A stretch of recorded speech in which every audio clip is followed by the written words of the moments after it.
یار 30 تو روزے ہیں، وہ بھی کئی دفعہ 29 ہو جاتے ہیں. اللہ کہہ رہا ہے ایام معدودات، ایک گنتی کے دن ہے.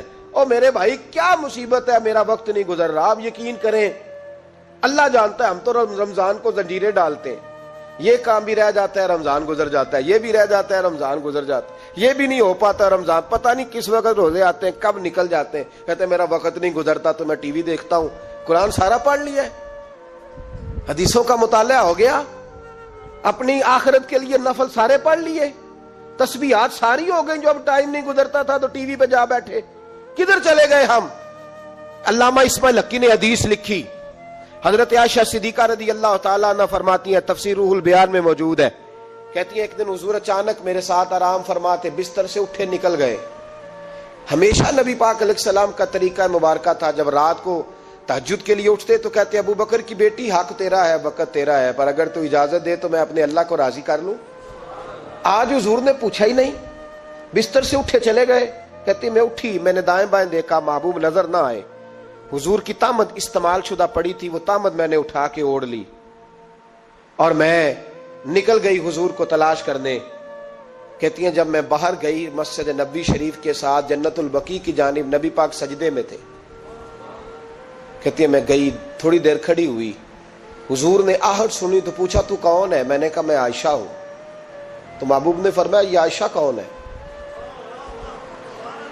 میں نے کہا یا رسول اللہ میں آپ کی زوجہ. فرمایا زوجہ کیا ہوتی ہے؟ یا رسول اللہ میں ابو بکر کی بیٹی. تو نبی پاک نے فرمایا یہ ابو بکر کون ہے؟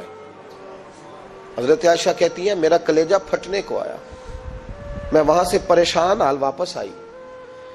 جب میں گئی تھی تب بھی ہلکی ہلکی بارش تھی، واپس لوٹی تو پھر بھی ہلکے ہلکے قطرے بارش کے گر رہے تھے. میں آ کے ہامتی کامتی بیٹھ گئی، تھوڑی دیر گزری تو نبی پاک تشریف لے آئے. تو حضور صلی اللہ تعالی علیہ وسلم نے مجھے پریشان دیکھا تو کہا عائشہ کیا ہوا؟ کہا حضور آج وہ ہوا ہے جو کبھی نہیں ہوا.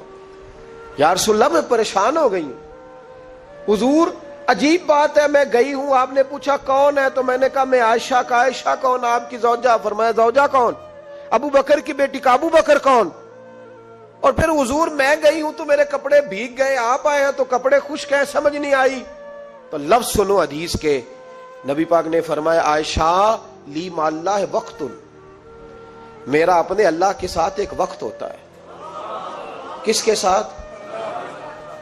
آج میرا دوستوں کے ساتھ وقت ہے، آج میرا گھومنے کا وقت ہے، آج میرا خوش گپیوں کا وقت ہے، آج میرا سیاحت کا وقت ہے، آج میرا پکنک کا وقت ہے. میرے نبی پاک نے فرمایا لی مع اللہ وقت، عائشہ میرا اپنے اللہ کے ساتھ، میرا اپنے اللہ کے ساتھ ایک وقت ہوتا ہے. اس وقت نہ وہاں کوئی فرشتہ آ سکتا ہے، نہ کوئی نبی اور مرسل آ سکتا ہے. جب فرشتہ اور نبی نہیں آ سکتے تو عائشہ اور ابو بکر کیسے آ سکتے ہیں؟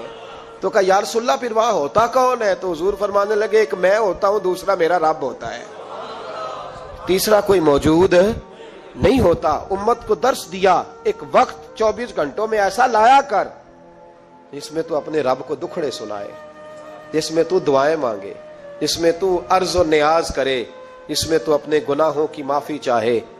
اعلیٰ حضرت کے والد گرامی سے کسی نے پوچھا مولانا نقی علی خان صاحب سے کہ حضرت جی فرعون 500 سال ہی حکومت کر گیا، 500 سال ہی حکومت کر گیا، اللہ کا مقابلہ کرنے والا پکا کافر بے ایمان. تو آپ فرمانے لگے ملا رومی کی وہ کتاب پڑھو مثنوی، جس میں انہوں نے لکھا ہے کہ جب ساری دنیا سو جاتی تھی تو فرعون اٹھ کے مصلے پہ بیٹھتا تھا، کہتا تھا یا اللہ معاف کر دے، رب تو ہی ہے، گناہگار بڑا ہوں پر مہربانی کر. روز معافیاں مانگتا تھا تو رب کریم کی قدرت نے مہلت دی کہ روز توبہ کرتا ہے، چلو ایک دن سچی بھی کاری جائے تو اچھا ہے. اللہ نے مہلت دی. اور میرے بھائی اگر تو روز رات مصلے پہ بیٹھے تو تجھے مہلت ملے، عذاب نہ آئے. اگر تو اپنے رب کے ساتھ تنہائی کرے تو اللہ تجھے مہلت دے، سزا نہ دے. لیکن ہم یہ وقت نکالتے ہی نہیں، اللہ کے ساتھ میت کا ہمارا مزاج ہی نہیں. ترمذی شریف میں نبی پاک علیہ السلام نے فرمایا ہے دنیا داروں کو دکھڑے نہ سنایا کر، مالداروں کے سامنے رونے نہ رویا کر. یہ تجھے کیا دے سکتے ہیں؟ تو اٹھ کے جائے گا تو کہیں گے محنت کرتا نہیں، روز مانگنے آ جاتا ہے. دنیا داروں کو دکھڑے نہ سنا، پر میں دکھ سنا تو اپنے رب کو سنا، اللہ والوں کو سنا، اللہ کے نبی کو سنا. اس سے مراد یہ سارے کہا دکھڑے اپنے رب کو سنا. اگر تو اپنے رب کو دکھڑے سنائے گا تو تھوڑی دیر ضرور ہوگی، لیکن ایک دن ایسا ضرور آئے گا، میرے مصطفیٰ کریم فرماتے ہیں رب تجھے دنیا سے بے نیاز کر کے مالا مال فرما دے گا۔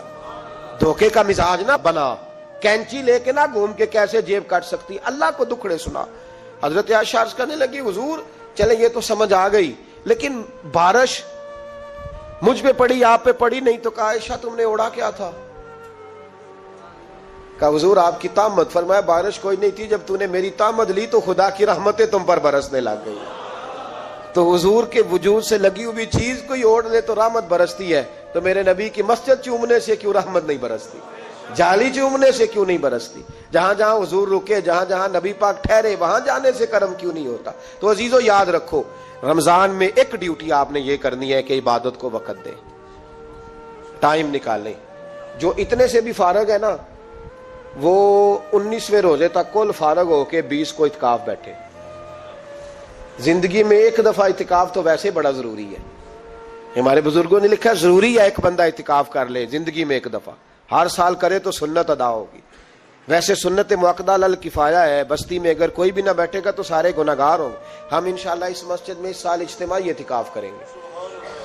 میں نے یہ پروگرام بنایا ہے کہ لوگ اعتکاف تو بیٹھتے ہیں، لیکن نہ بیچاروں کو قرآن مجید پڑھنا آتا ہے، نہ نماز وضو غسل کے مسائل آتے ہیں، نہ انہیں پتہ ہے کہ رات عبادت کیسے کرنی ہے۔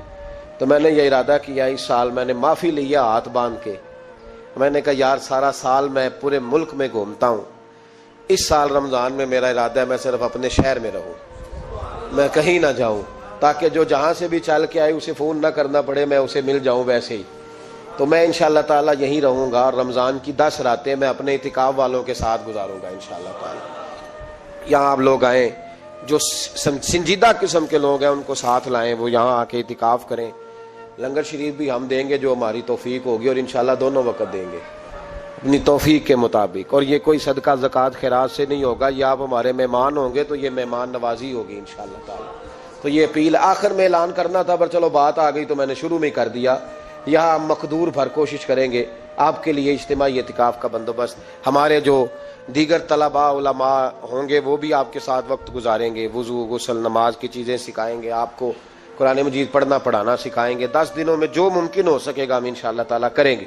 تو اعتکاف میں وقت دیں۔ دوسرا کام آپ نے یہ کرنا ہے رمضان شریف میں کہ قرآن پاک زیادہ سے زیادہ پڑھنا ہے، پڑھیں گے انشاءاللہ۔ اگر آپ ناراض نہ ہوں تو ہم نے قرآن مجید پڑھنا بالکل ہی چھوڑ دیا، قرآن پاک کھلتا ہی نہیں، توجہ ہی نہیں، مزاج ہی نہیں، سارا دن بیت جاتا ہے، قرآن مجید نہیں کھلتا، قرآن مجید نہیں پڑھا جاتا۔ ایک شخص مجھ سے ملنا چاہ رہے تھے مسجد نبوی شریف میں حاضر تھا، تو وہ ایک دفعہ آئے گزر گئے، میں قرآن شریف پڑھ رہا تھا، پھر آئے تو گزر گئے قرآن شریف، تیسری دفعہ پھر آئے تو کہنے لگے آپ نے کتنا کو پڑھنا ہے؟ میں نے ان سے کہا کہ مہربانی کرو مجھے دعا دو کہ اللہ مجھے پڑھتا ہی رکھے۔ آپ نے یہ کیا لفظ ادا کر لیے کہ کتنا کو پڑھنا ہے؟ او خدا کے بندو یہاں کام کیا ہے؟ اگر تلاوت بھی نہیں کرنی تو کرنا کیا ہے وہاں؟ میں اکثر کہتا ہوں کہ چونکہ ہم تو مسیتڑ ہیں، ہمارا تو مزاج ہے مسجدوں میں رہنے کا، چونکہ عام لوگوں کا مزاج نہیں ہوتا تو وہاں بھی بازاروں کو ٹائم زیادہ دیتے ہیں، خریداری میں وقت زیادہ لگاتے ہیں۔ اگر ہماری طبیعت مسجد میں بیٹھنے کی ہو، قرآن پاک پڑھنے کی ہو تو بڑا ذوق بن جائے۔ قرآن مجید امام اعظم ابو حنیفہ امام اعظم رمضان شریف کے اندر 61 قرآن مجید پڑھا کرتے تھے۔ کتنے؟ 60 اور 1 61۔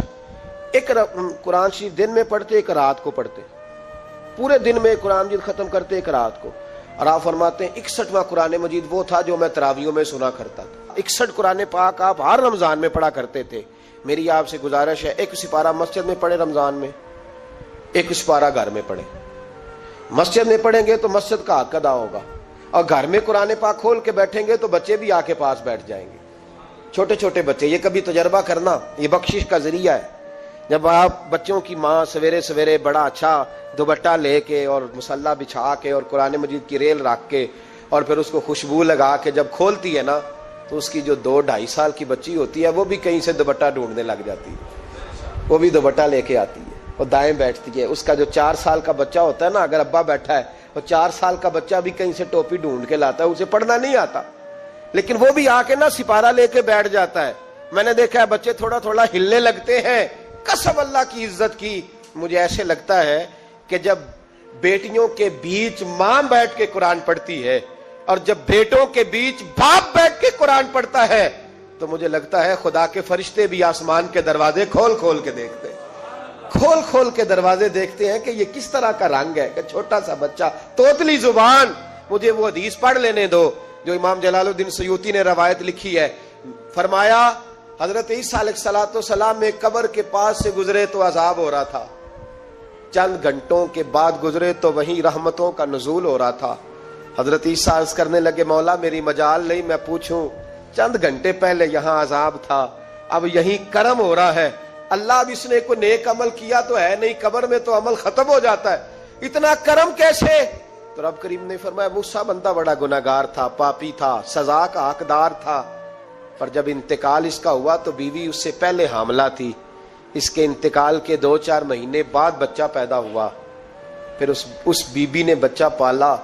آج 4.5 سال کا بچہ مکتب گیا ہے، استاد نے بسم اللہ شریف پڑھائی ہے، اس کے بچے نے توتلی زبان پہ کہا بسم اللہ الرحمن الرحیم. تو مجھے حیا آئی ہے کہ اس بیچارے کو ابھی لفظ نہیں ادا کرنے آتے، زمین پر بیٹھ کر یہ توتلی زبان سے مجھے رحمان اور رحیم کہے اور میں اس کے باپ کو سزا دوں. بس بچے نے ایک دفعہ بسم اللہ پڑھی ہے، میں نے باپ کے سارے گناہ معاف فرما دیے. مہربانی کرو، ایک سپارہ گھر میں، ایک سپارہ مسجد میں، یہ ضرور آپ نے روٹین بنانی ہے. مسجد میں پڑھیں گے تو مسجد کا حق ادا ہوگا، گھر میں پڑھیں گے تو بچے بھی پڑھیں گے. اور تیسرا سپارہ وہ ہے جو آپ نے تراویح میں سننا ہے. تو کتنے سپارے ہو گئے ایک دن میں؟ 3. تو رمضان میں کل کتنے ہو گئے؟ 3 قرآن پاک. کتنے قرآن پاک جی؟ 3 قرآن مجید. ایک سپارہ دن میں، ایک رات میں، تو آپ کا 10 دن کے اندر انشاءاللہ قرآن پاک ختم ہو جائے گا. کریں گے انشاءاللہ تعالی؟ یہ ذہن بنائیں، یہ ذوق پیدا کریں. اور قرآن پاک کا ایک حرف پڑھے تو اللہ 10 نیکیاں دیتا ہے، اور رمضان شریف میں 70 گنا بڑھ جاتی ہیں. تو اب ذرا ضرب دے لو بات کہاں جائے گی.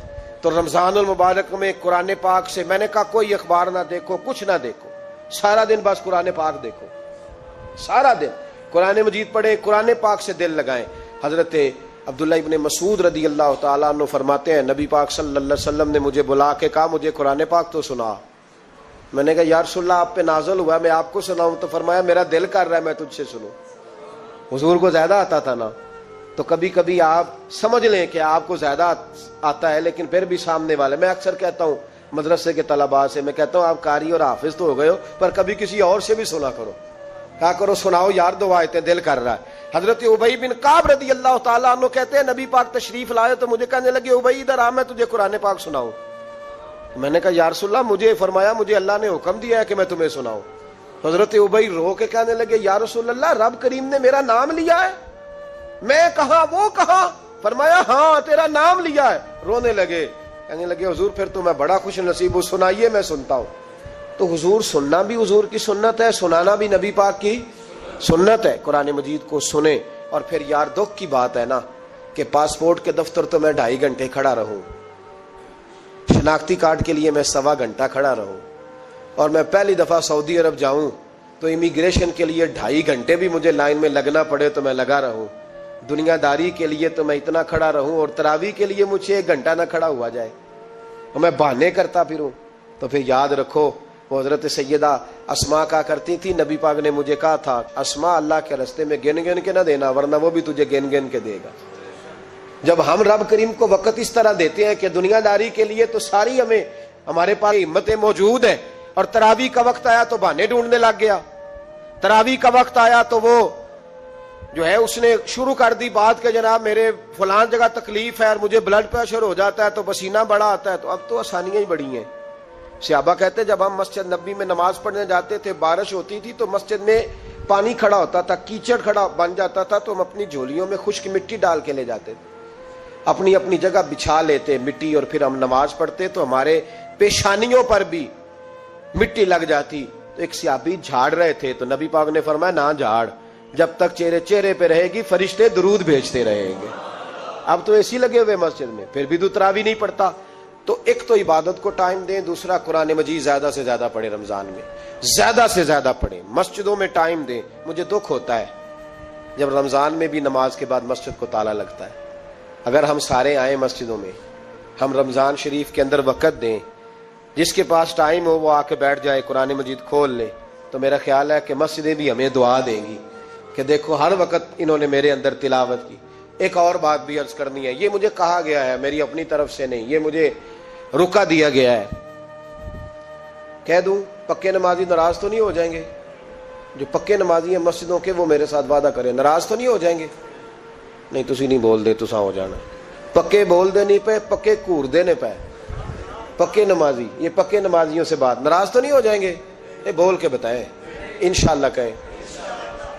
کچے نمازیوں کو شکوہ ہے کہ پکے نمازی رمضان میں ہمیں گھورتے ہیں, رکھے دیے مجھے انہوں نے. کہتے ہیں پکے نمازی, کہتے فصلی بٹیرے آ گئے.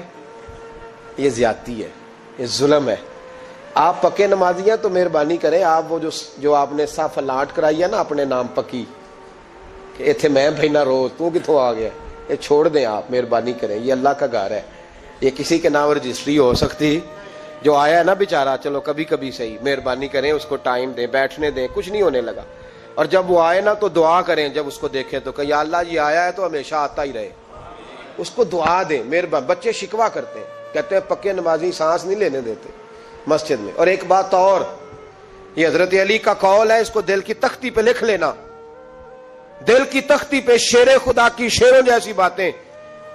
حضرت مولا علی شیر خدا فرمایا کرتے تھے, وہ نیکی کرنے والا اچھا نہیں جو نیکی کر کے اکڑ جاتا ہے اور دوسروں کو گناہگار سمجھتا ہے, وہ نیکوکار اچھا نہیں.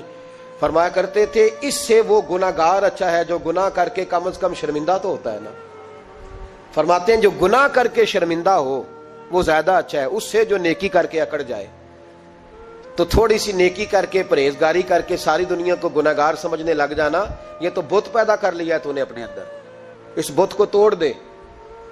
پتہ نہیں کون کب آئے اور اللہ کا ولی بن جائے.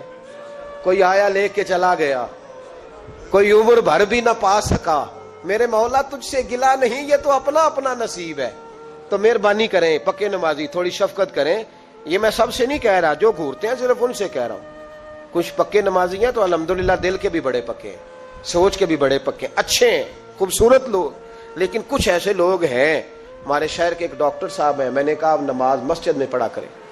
ان کی عمر کافی زیادہ ہو گئی ہے, تو کہتے ہیں حضرت میں پڑھوں گا انشاءاللہ. ان کو میں نے دوائی لینے گیا تو میں نے وہاں بھی میں نے بات شروع کر دی. میں نے کہا آپ مہربانی کریں, کہتے میں آؤں گا. کچھ دنوں کے بعد میں نے اس مسجد میں نماز پڑھی اور خاص کر کے پڑھی کہ یہ ٹائم ہے. میں نے فون کیا کہ ڈاکٹر صاحب آپ نظر نہیں آئے, تو کہتے ہیں سب ناراض نہ ہو جان. نمازی مجھے کہتے تھے خیر ہے ڈاکٹر صاحب, کہیں غلط جگہ تبادلہ تو نہیں ہو گیا, کوئی مصیبت تو نہیں آ گئی؟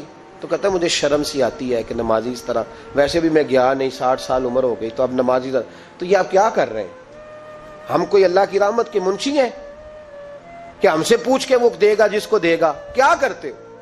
او بھائی, حضرت باجدید بستامی رحمت اللہ تعالی علیہ جیسے لوگ کہا کرتے تھے جنہوں نے ساری زندگی جھوٹ نہیں بولا, حرام نہیں کھایا. فرماتے تھے الفن کہتا ہوں, بالغ ہونے کے بعد نماز قضا نہیں کی, لیکن پھر بھی کہا کرتے تھے دعا مانگو میرا رب مجھ سے حساب نہ پوچھ لے.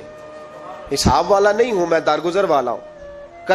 عدل کریں تے تھر تھر کمبن اچیاں شانہ والے, یہ تو فضل کریں تے بخشے جامن میرے جے منہ کالے. تو مہربانی کریں. آگے چلیں, رمضان شریف میں سخاوت کرنی ہے. حضرت انس بن مالک رضی اللہ تعالیٰ عنہ فرماتے ہیں جس طرح تیز آندھی چلتی ہے, ذرا مثال دیکھیں صحابی کی کتنی خوبصورت. فرماتے ہیں جس طرح تیز آندھی چلتی ہے نا, اس طرح رمضان میں میرے نبی کی سخاوت چلا کرتی تھی. نبی پاک ہر سائل کو دیتے, جو قیدی بند ہوتے نا, قیدی جنگ کے قیدی کفار, حضور انہیں بھی آزاد کر دیتے رمضان میں. فرماتے جاؤ تمہیں آزاد کیا, سخاوت کریں. اور میرا مشورہ ہے اس دفعہ غریبوں سے غریب سخاوت کریں. نسخہ دے رہا ہوں امیر ہونے کا, تو سخی ہو جا, رب کریم تجھے امیر کر دے گا. سخی بن جا. مالا والے سخی نہیں ہوندے تے سخیاں کول مال نہیں ہوندا, ایتھے اوتھے دوواں جہان نہیں, سخی کنگال نہیں ہوندا. سخی بن جاؤ. میرے نبی پاک علیہ السلام نے فرمایا بندہ کبھی بھی جیب کا سخی نہیں ہوتا, سخی وہی ہوتا ہے جو دل کا ہوتا ہے. غریبوں کو میرا مشورہ ہے کہ 10 روپے دو, لیکن رمضان میں روز دینا, ہر شام دینا. غریبوں کو ساتھ بٹھاؤ, روٹیاں کھلاؤ, افطاریاں کراؤ. غریبوں کے گھروں کے اندر سوٹ پہنچاؤ. مدارس کے طالب علموں کو کپڑے خرید کے دو. جو کچھ نہیں دے سکتا وہ ایک مسواک لا کے دے. ڈیوٹی کرو. اپنے دائیں بائیں غریبوں کا خیال رکھو. جن گھروں میں اکثر دیکھتے ہو کہ دال کا شاپر جاتا ہے, وہاں رمضان شریف میں صبح صبح گوشت پہنچاؤ, مہربانی کرو. غریب غریب امیر تو کسی کو تب دے گا جب اس نے ووٹ لینے ہوں گے, وہ تو وہاں زکات دے گا جہاں سے اسے پتا ہوگا کہ میری تعریف اچھی ہوگی. وہ تو مسجد میں اس وقت خرچ کرے گا جب اس کا نام بار بورڈ پہ لکھا جائے گا. غریبوں, تم نے ظلم کیا ہے. اگر تم اپنی 4 غریب بھائی مل کے ایک غریبنی بہن کا خیال رکھتے تو اس غریبنی کو محلے کے چودھری کے پاس نہ جانا پڑتا. اگر 4 غریب بھائی ایک غریب بھائی کا خیال کر لیتے, تھوڑے تھوڑے جو صاحب حیثیت تھے, تو وہ مجبور نہ ہوتا. مہربانی کرو.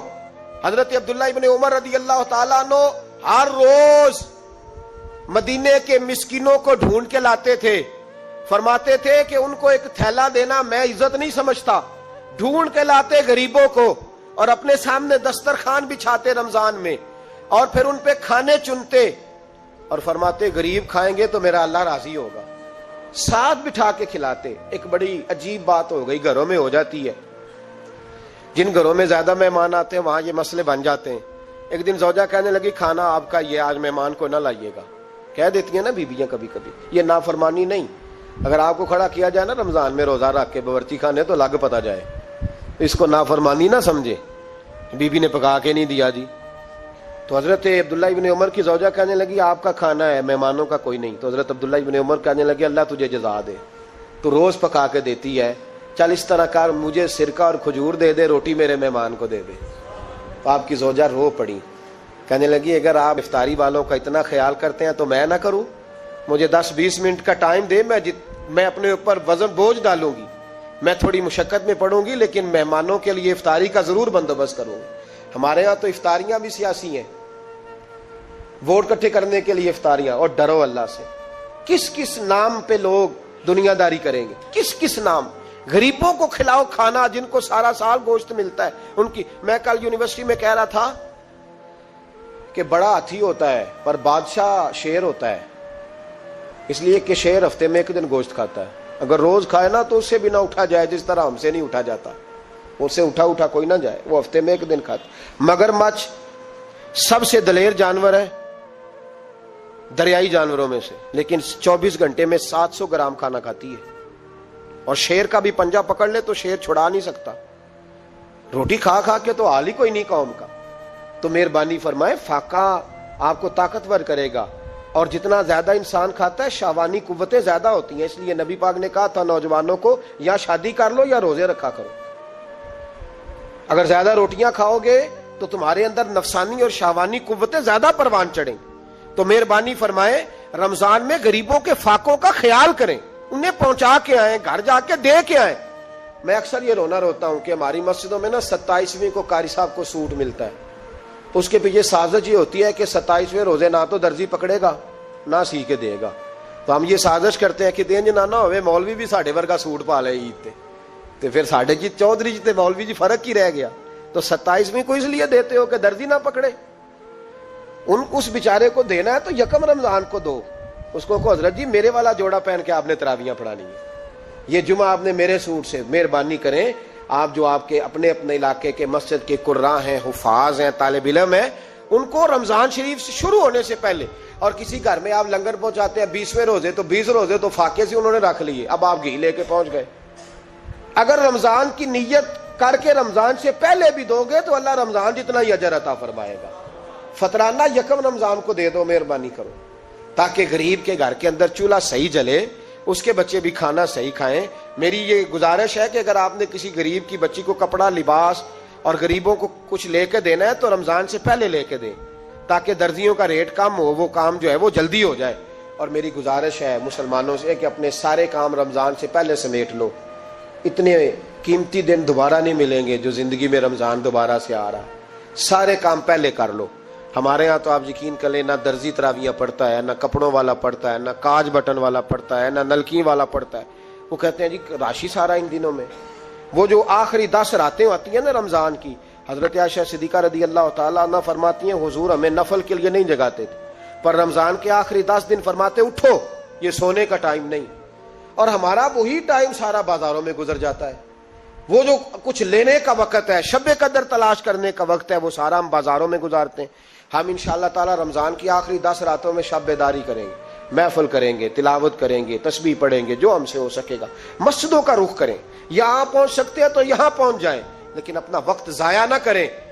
کوئی ایسا کام نہ کرے کہ جس میں ایک لمحہ بھی رمضان المبارک کا ضائع ہو.